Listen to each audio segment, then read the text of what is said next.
Assalamualaikum warahmatullahi wabarakatuh. Selamat siang teman-teman. Bagaimana kabar kalian? Semoga selalu dalam keadaan sehat ya. Di sini, kami dari kelompok 3 Akuntansi C 2018 akan mempresentasikan tentang analisis formulasi strategi dari kasus perusahaan Apple Inc. Sebelumnya, perkenalkan nama saya Thayyibatul Ulfa Sofiana Hidayah, NIM 038.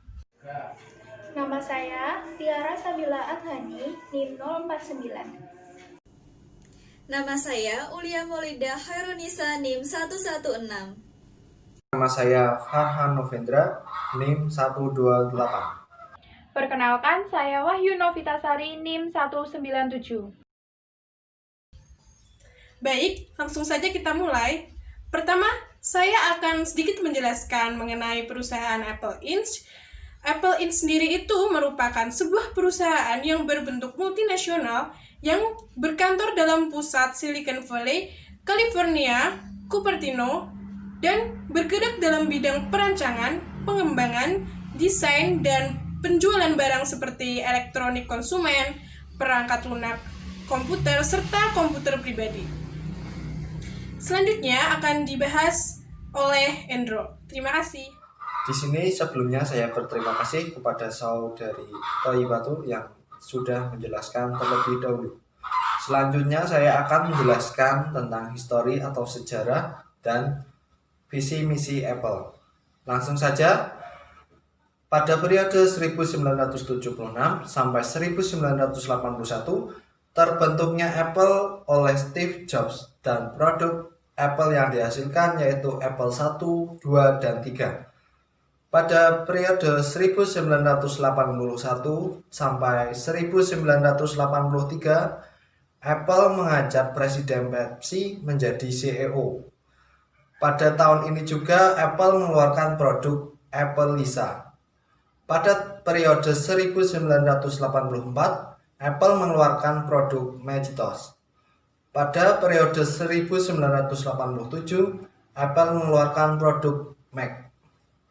Pada periode 1997 sampai 2011, Apple mengeluarkan produk iMac, iBlock, PowerMac, iMac 64, dan iMac 65. Pada periode 2011 sampai sekarang, Apple terus berinovasi mengembangkan produk yang terbaik. Selanjutnya yaitu visi misi Apple. Visi Apple yaitu Apple memberikan pelayanan terbaik kepada pengguna produk Apple melalui desain produk dan perangkat lunak yang inovatif.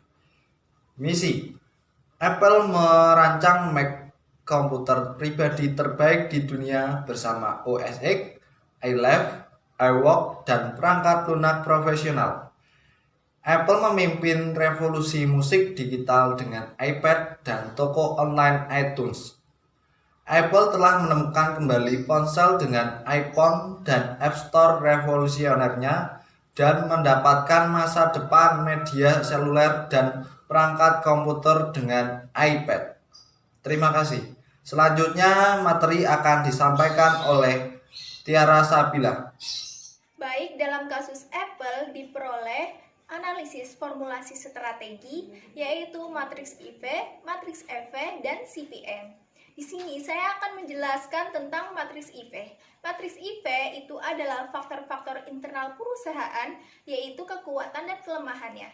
Penilaiannya itu ada dua, yaitu pembobotan dan rating. Pembobotan itu adalah pemberian nilai antara kriteria internal. Pembobotan itu didasarkan pada faktor internal terhadap proses atau ruang lingkup usaha di perusahaan. Peringkat itu adalah skala 1 sampai dengan 4, di mana 1 sangat lemah dan 4 sangat kuat. Rating itu didasarkan pada faktor pengaruh terhadap perusahaan atau jangka panjang. Sedangkan skor itu adalah perkalian antara pembobotan dikali dengan rating.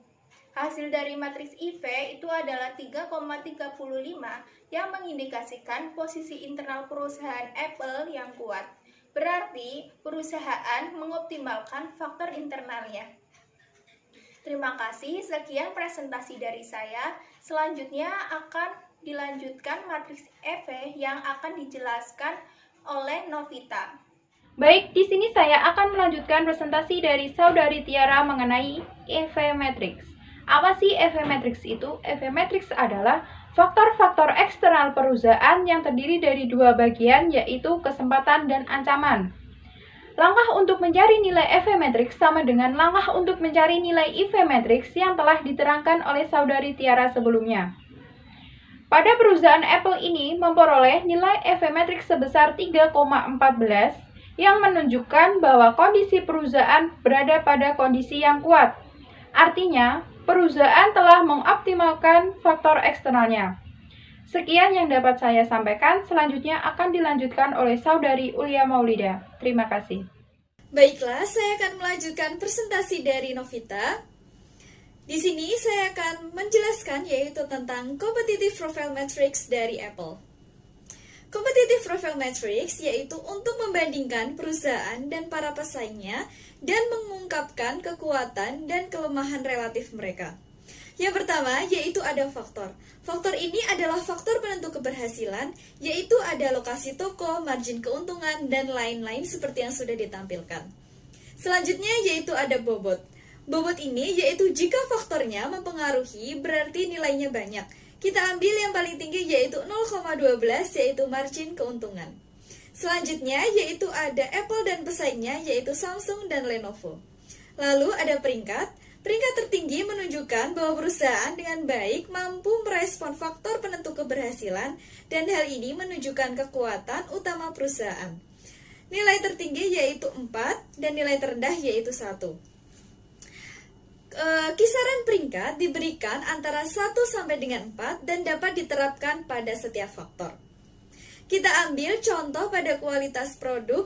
Apple memiliki peringkat 4 karena seperti yang kita ketahui bahwa Apple selalu mengeluarkan produk yang berkualitas. Sedangkan kualitas produk Samsung dan Lenovo masih berada di bawah Apple sehingga peringkatnya yaitu 3. Kemudian untuk skor didapat dari peringkat dikalikan dengan bobot. Setelah itu skornya ditotal. Berdasarkan hasil yang diperoleh dari Competitive Profile Matrix atau CPM, bahwa Apple mendapat total skor 3,13. Total skor tersebut masih lebih tinggi dari pesaingnya yaitu Samsung yang mendapat total skor 3,02 dan Lenovo yang mendapatkan total skor 2,34. Dari hasil tersebut dapat disimpulkan bahwa strategi Apple lebih baik daripada pesaingnya. Sekian presentasi dari saya, terima kasih. Akan dilanjutkan oleh Sophie. Mungkin hanya itu yang dapat saya sampaikan. Apabila ada kekurangan, kami mohon maaf. Wabillahi taufiq wal hidayah. Wassalamualaikum warahmatullahi wabarakatuh.